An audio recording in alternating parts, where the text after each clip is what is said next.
শহীদ মাওলানা মতিউর রহমান নিজামীর এই ময়দান,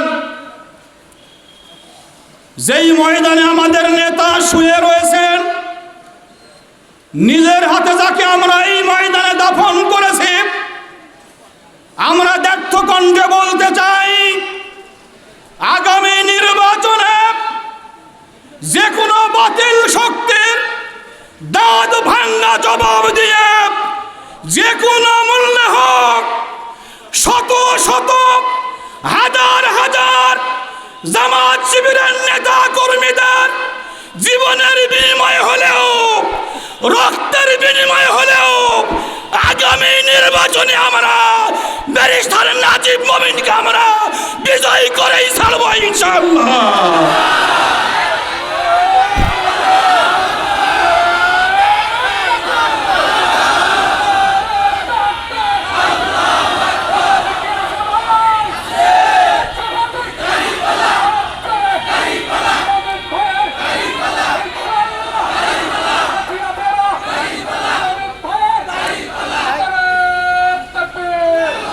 আমার ভাইরা, আমি জিজ্ঞেস করতে চাই, জীবন দিয়েছে কে?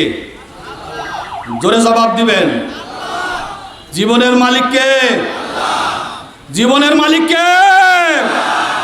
মদিনাবাসী সেদিন বিশ্বনবীকে ব্যর্থ কণ্ঠে জানিয়ে দিয়েছিল, ইয়া রাসূলুল্লাহ, ইয়া হাবিবাল্লাহ, আপনার হিজরতের পূর্বে আকাবা নামক পাহাড়ের পাদদেশে আমরা ৭০ জন মুসলমান আপনাকে ওয়াদা দিয়ে আসছিলাম, শপথ করে আসছিলাম, আপনি মদিনায় যখন যাবেন আমরা আমাদের জীবনের বিনিময়ে হলেও, আমরা আমাদের রক্তের বিনিময়ে হলেও আমরা আপনাকে রক্ষা করব ইয়া রাসূলুল্লাহ।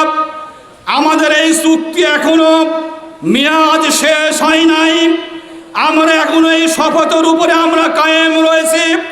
অতএব জামাত শিবিরের নেতা কর্মীরাও আল্লাহকে আমরা হাজির নাজির জেনে আল্লাহকে সাক্ষী রেখে বলতে চাই, দীর্ঘ 16 বছর ত্যাগ স্বীকার শুধু করি নাই, আগামী দিনে আগামী নির্বাচনে আমরা বিজয় হওয়ার আগ পর্যন্ত আমরা ময়দান ছেড়ে যাব না, সিংহের মতো গর্জন দিয়ে আমরা লড়াই চালিয়ে যাব ইনশাআল্লাহ।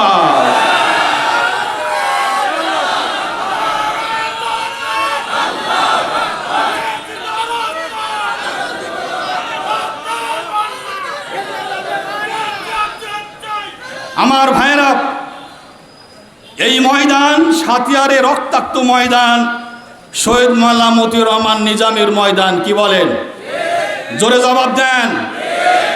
এজন্য সাতিয়াবাসীকে আমরা বলতে চাই, সাতিয়াবাসীদের জীবন ধন্য।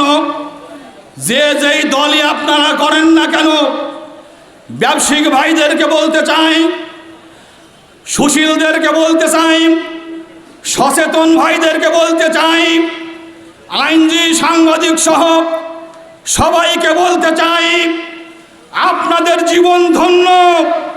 শহীদ মাওলানা মতিউর রহমান নিজামী আপনাদের নেতা।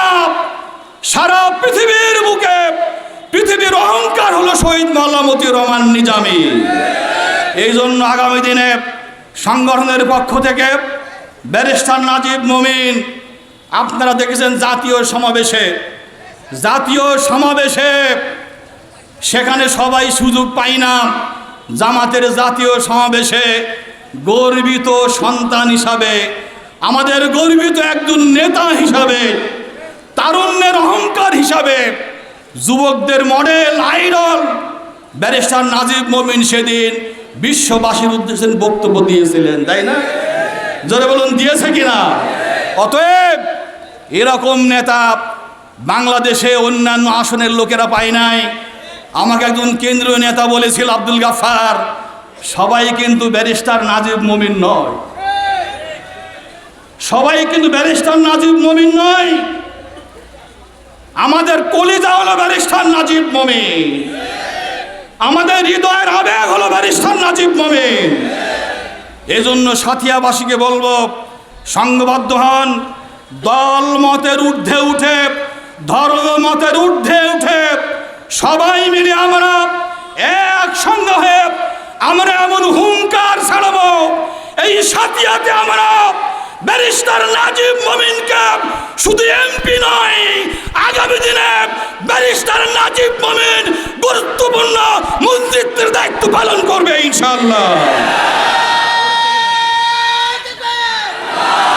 আমার ভাইরা, আজকের প্রতিনিধি সম্মেলনে আমার ভাইদেরকে বলে আসেন, জীবন দিয়েছে আল্লাহ, জীবন নেবেন আল্লাহ, সম্পদের মালিক আল্লাহ। একদিন সবাইকে দুনিয়া ছেড়ে চলে যেতে হবে। আমি যেন ঈমান হারা না হই, যেন আমার ভিতরে নেফাকি না আসে, কাপুরুষতা না আসে, ভয় ভীতি না আসে, আল্লাহর দিনের